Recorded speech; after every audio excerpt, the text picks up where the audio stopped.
ടോയ്ച്ചേട്ടാ, എനിക്ക് ചോദിക്കാനുള്ള ടോയ്ച്ചേട്ടൻ്റെ അടുത്താണ്. നോർമലി നമ്മൾ ഫിറ്റ്നസ് ഒക്കെ മെയിൻറ്റെയിൻ ചെയ്യുന്ന ആൾക്കാർ ഒരുപാട് സ്റ്റബേൺ ആയിരിക്കും, മെൻ്റലി ഒരുപാട് സ്ട്രെങ്ത് ഉള്ള ആൾക്കാരായിരിക്കും എന്ന് പറയാറുണ്ട്. അപ്പോൾ ഒരു സൈക്കോ ക്യാരക്ടർ അല്ല ലോലന്മാരാണ്, പക്ഷെ ബിരിയാണിയൊക്കെ കാണുമ്പോൾ കഴിക്കാതിരിക്കാനൊക്കെ വലിയൊരു മെന്റൽ സ്ട്രെങ്ത് വേണ്ട. അപ്പൊ സൈക്കോകൾ അധികവും ഇതുപോലെ മെന്റൽ സ്ട്രെങ്ത് ഉള്ള ആൾക്കാരായിരിക്കും. എനിക്ക് പക്ഷെ ബിരിയാണി കണ്ടാൽ കൺട്രോൾ ചെയ്യാൻ പറ്റാറില്ല, അതുകൊണ്ട് ഞാൻ സൈക്കോ ആവാനുള്ള സാധ്യത വളരെ കുറവാണ്. അപ്പൊ ഒരു സൈക്കോ ക്യാരക്ടേഴ്സ് എന്ന് പറയുമ്പോൾ നമ്മുടെയൊക്കെ മൈൻഡിൽ മെന്റൽ സ്ട്രെങ്ത് ഉള്ള സൈലന്റ് ആയിട്ടുള്ള ആൾക്കാരായിരിക്കും. അല്ല, മെന്റൽ സ്ട്രെങ്ത് ഉള്ളവരാണോ സൈക്കോകളായിട്ട് പറഞ്ഞത്? അതെ, ലോലന്മാരധികം നമ്മൾ സൈക്കോകളായിട്ട് കാണാറില്ലല്ലോ.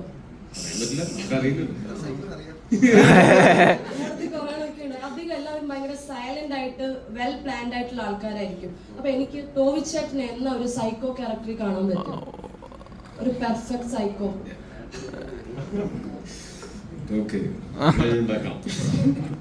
ഞാൻ എന്റെ ശരിക്കുള്ള സൈക്കോത്തിന് പുറത്ത് കളിക്കാതെ അഭിനയിച്ച് ജീവിച്ചുകൊണ്ടിരിക്കുകയാണ്. അങ്ങനെ തന്നെ പോട്ടെ. ഇപ്പൊ ക്യാരക്ടേഴ്സ് വരണ്ടേ? അതായത് ഇപ്പൊ എന്റെ അടുത്ത് എന്തെങ്കിലും ഒരു ക്യാരക്ടർ പറയുമ്പോൾ ഞാൻ ഇതിൽ സൈക്കോ ആയിട്ട് അഭിനയിക്കട്ടെ, എനിക്ക് അങ്ങോട്ട് ചോദിക്കാൻ പറ്റില്ല. പിന്നെ അങ്ങനെ സൈക്കോ എന്ന് പറയുമ്പോൾ നമ്മളുടെ മനസ്സിലുള്ളൊരു ഒരു ടിപ്പിക്കൽ സൈക്കോ എന്ന് പറഞ്ഞാൽ ഇങ്ങനെ ആയിരിക്കുന്നതുകൊണ്ട് നമ്മൾ കുറെ കാര്യങ്ങൾ ചിന്തിക്കണില്ലേ?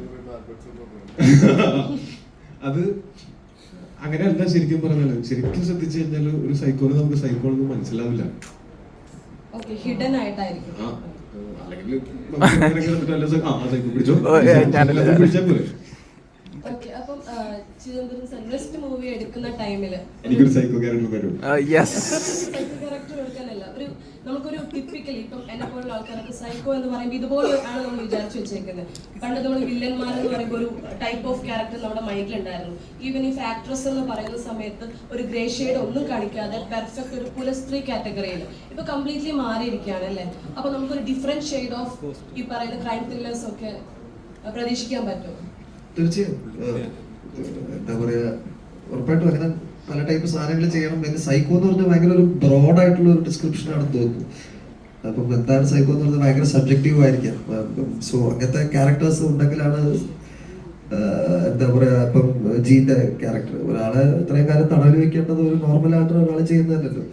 അപ്പം അങ്ങനെ എന്താ പറയാ, എല്ലാവരുടെയും ഉള്ളിൽ ഒരു പല ടൈപ്പുള്ള ഒരു ബിഹേവിയർ പാറ്റേൺസ് ഉണ്ട്. അത് നമുക്ക് ബ്രോഡായിട്ട് സൈക്കോ എന്ന് വിളിക്കാമെങ്കിൽ വിളിക്കാം.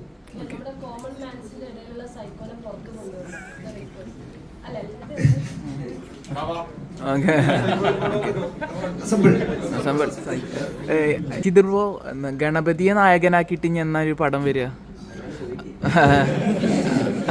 വരും, എന്തായാലും വരും. എഴുത്തും പരിപാടിയൊക്കെ കൃത്യമായിട്ടുള്ള കഥയും സന്ദർഭവും വരുമ്പോ വരും. നിലവിൽ ആലോചനയിലുണ്ടോ? ആലോചന ഉണ്ട്,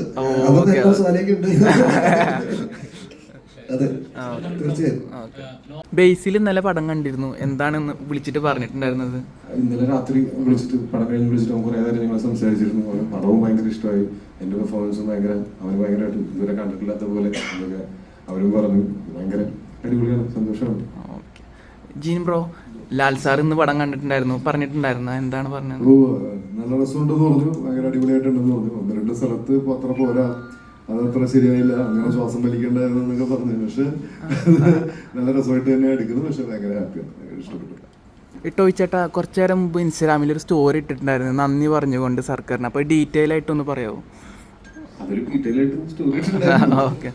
അല്ല, അത് സിനിമനെ ഒരു വ്യവസായമായിട്ട് അംഗീകരിക്കും. ഇപ്പോഴത്തെ ബജറ്റിൽ അങ്ങനെ ഒരു ഫിലിം സിറ്റി ശ്രീ JC ഡാനിയലിന്റെ പേരിൽ ഒരു ഫിലിം സിറ്റി തുടങ്ങാൻ പോകുന്നു എന്നൊക്കെ പറയുന്നത് ഒരു ഈ സിനിമയിൽ ഉള്ള നമ്മളെല്ലാവരും സിനിമ ഇതുകൊണ്ട് ജീവിക്കുന്ന ആൾക്കാരാണ്. ഞങ്ങൾ മാത്രമല്ല, ഇതിന്റെ ഫ്രണ്ടിൽ ക്യാമറയ്ക്ക് മുന്നിൽ വരുന്നവർ മാത്രമല്ല, എൻ്റെ പിറകിലുള്ള ഒരുപാട് പേരുണ്ട്, പല ഡിപ്പാർട്ട്മെന്റുകളിലായിട്ട് ജോലി ചെയ്യുന്നുണ്ട്. അവർക്ക് എല്ലാവർക്കും ഒരു ഭയങ്കര സന്തോഷമുള്ളൊരു വാർത്തയാണ്, അതൊരു പരിഗണനയാണ്. ഇത്രയും പോപ്പുലർ ആയിട്ടുള്ള ഒരു മാധ്യമത്തിന് ഇപ്പോൾ ഇങ്ങനെ ഒരു വ്യവസായമായിട്ട് അംഗീകരിച്ച് അതിനെ കുറച്ചും കൂടെ സപ്പോർട്ട് ചെയ്യുന്ന ഒരു തീരുമാനം വരുന്നത് അത് തീർച്ചയായിട്ടും വളരെ സന്തോഷമുള്ളൊരു കാര്യമാണ്, അഭിനന്ദനാർഹമാണ്. അത് വലിയ മാറ്റങ്ങൾ സിനിമയിൽ, മലയാള സിനിമയിൽ ഉണ്ടാവട്ടെ എന്ന് ആഗ്രഹിക്കുന്നു. ടോയ്ച്ചേട്ടൻ്റെ ലൈനപ്പുകളൊന്ന് പറയാമോ അടുത്ത്? ഇതുപോലെ ഇതിപ്പോ അത് നേരത്തെ പറഞ്ഞു വെക്കുന്നതിനേക്കാളും നല്ലത് വരുമ്പോ കണ്ടത് നിങ്ങൾക്ക്. അത് രസം. നമ്മുടെ ബാലൻ